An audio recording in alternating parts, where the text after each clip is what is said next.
Later this year, a brand new independent game will be released, and in all likelihood, it's going to be the game of the year for Sega's 16-bit console, the Sega Genesis and Mega Drive. My name's Mike, and this is the Retro Gamer Boy Show.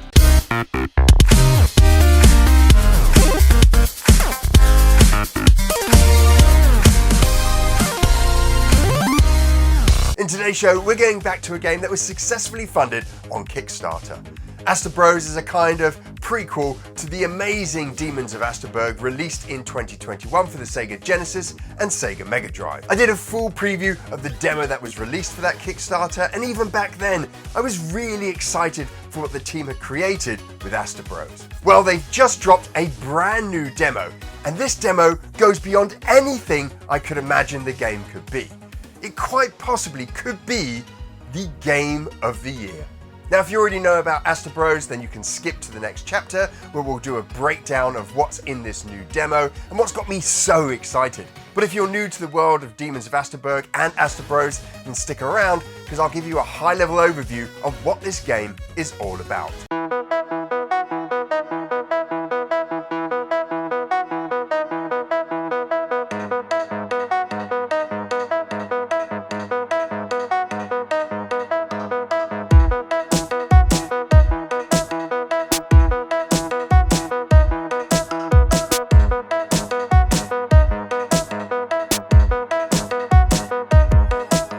AsteBros takes place in the same world as Demons of Asterburg, but while Demons of Asterburg is an action platformer, AsteBros is a roguelite game.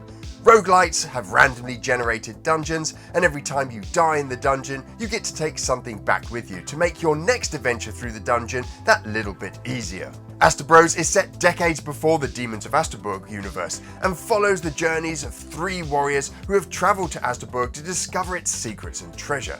Now, the team put out a demo at the launch of the Kickstarter that showed off the game with a huge amount of depth, meta gameplay systems, and great visuals with some stunning sound design.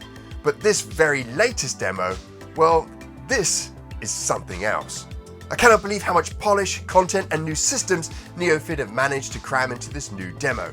And these are not just gimmicky one-off gameplay features. There are entire new gameplay systems in here. Neo Fids is easily establishing themselves as the naughty dog of 16-bit, the Rockstar North of the Sega Genesis, the Bungie of Mega Drive. A AAA game dev team doesn't just make one outstanding game, it's the hallmark of all the games they craft. And Neo Fids is on the path to greatness, with AsteBros being their best title yet. It's hard to know where to start. One thing that remains the same is the combat and navigation is still as tight and as fluid as it was before. All three characters are now playable, and all three have their individual skills and specials in place. Each character plays very differently, and I find myself wanting to swap characters during the campaign so that I can experience the different play styles they have. Unfortunately, you're stuck with the character you choose, at least for now. The demo has simultaneous two-player, so you can swap pads if you really want to try out another character. Now, whilst combat and navigation stay relatively unchanged, they are augmented with collectibles that give you new abilities. New abilities can be found in the treasure chamber, which is randomly generated in the map's layout or in large silver chests. You can hold up to 2 abilities at one time. If you pick up a third, the first ability drops to the floor. And so this is how you switch out your abilities. You walk over them to collect them and watch the ability in slot 1 drop to the floor. There are some amazing abilities to pick up as well, and I'm sure I've not even seen half of them. There are abilities that give you health when you defeat an enemy. The golden egg ability doubles your money that you pick up. Tornado is my personal favourite, and this gives you demon wings, so you can add a third air jump to your inventory. I could go on, there are so many great abilities that have been added to this game already. You can now also collect status boosts that increase your running and jump speed and even your attack. I also came across a forest room a few times that has a fairy that has mastered the economies of life and will charge you gold coins to grant you an extra half a heart. All these stay with you even if you die in the dungeon. As with before, there are weapons that you can find in the dungeon and even blueprints for new weapons. But unlike the first demo, you can now collect items that are used to craft these new weapons. Yes, they have a crafting system in the game as well now.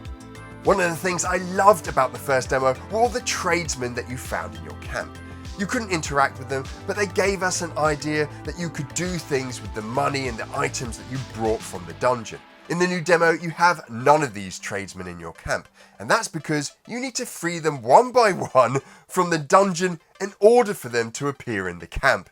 This is a brilliant metagame, and I spent the longest time just trying to free all of these tradesmen. Once you do have them all, you can buy new weapons as long as you've either found them before or you have the blueprint and required craft items to create them, plus a little bit of gold. You can access the shopkeeper. He'll sell you items like health, keys, bombs, and even a new bag. There's also 𝗚cie. It looks like he'll grant you status effects, although I still don't know what the most expensive status effect does. I just know that it costs a lot of money and that I need to have it. The overall goal of the game remains the same: defeat the dungeon boss. But this new demo gives us some context for how this fits into the entirety of the game.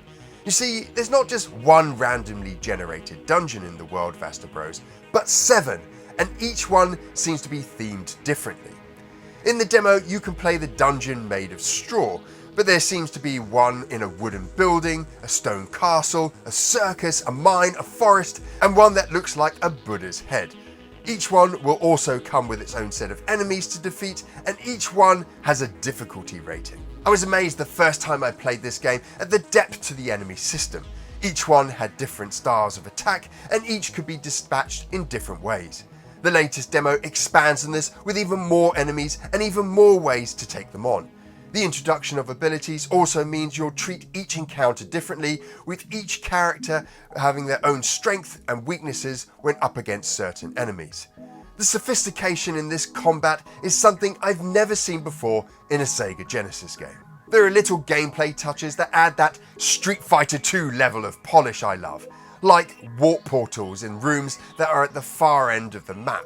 Jump onto one of these and you'll be instantly transported back to the start of the dungeon.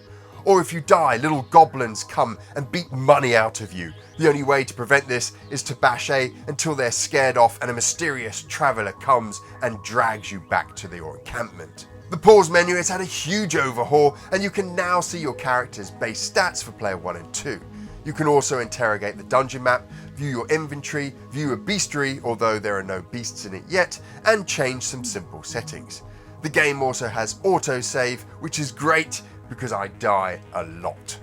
The graphics from the team have always been great, and the early demo gave us a sense of the art style that the team were aiming for. And it's not strayed too far away from that core art direction, but everything is just a little tighter and cleaner in this new demo. One thing that stands out visually is the attention to detail. This is a sign of a great games development team. The little things matter to them. A great example of this is the world map. It looks gorgeous and is full of little narrative visual elements and animations that give the map personality.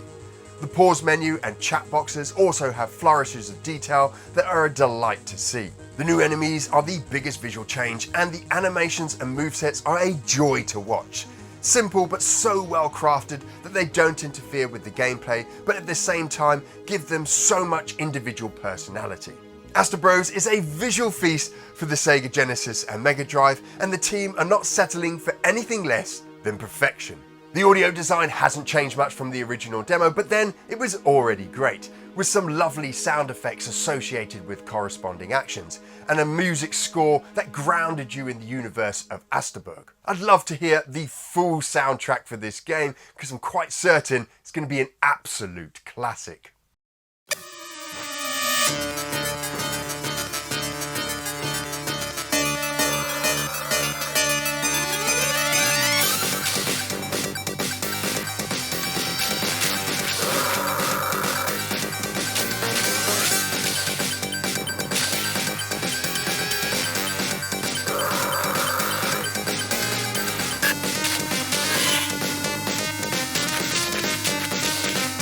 I'm quite simply blown away what Neo Fids have achieved here. As a developer, I'm envious of their skills and the fun they must be having in developing AsteBros. The game always felt like it was pitched as a little game that sits in between the main series of Demons of Asterburg, but it's clear from what the team have created here that this game is going to be a classic in its own right and one of the best games ever made for Sega's 16-bit console. Now, links to where you can buy the superb Demons of Asterburg and where you can pre-order AsteBros can be found in the description below. Now, if you've enjoyed this episode, if you love retro gaming, if you love the Sega Genesis and Mega Drive, or finding out about brand new games for old consoles, then why not consider subscribing? You can do this by clicking on a little button just below this video. We put out brand new retro gaming videos every single Monday, and so that you never miss one, make sure you hit on the little bell, also just below this video. Now, if you can't wait until Monday, if that's too long for you, then don't worry, because we've got a huge back catalogue of retro gaming videos for you to enjoy, 2 of which you can watch over here.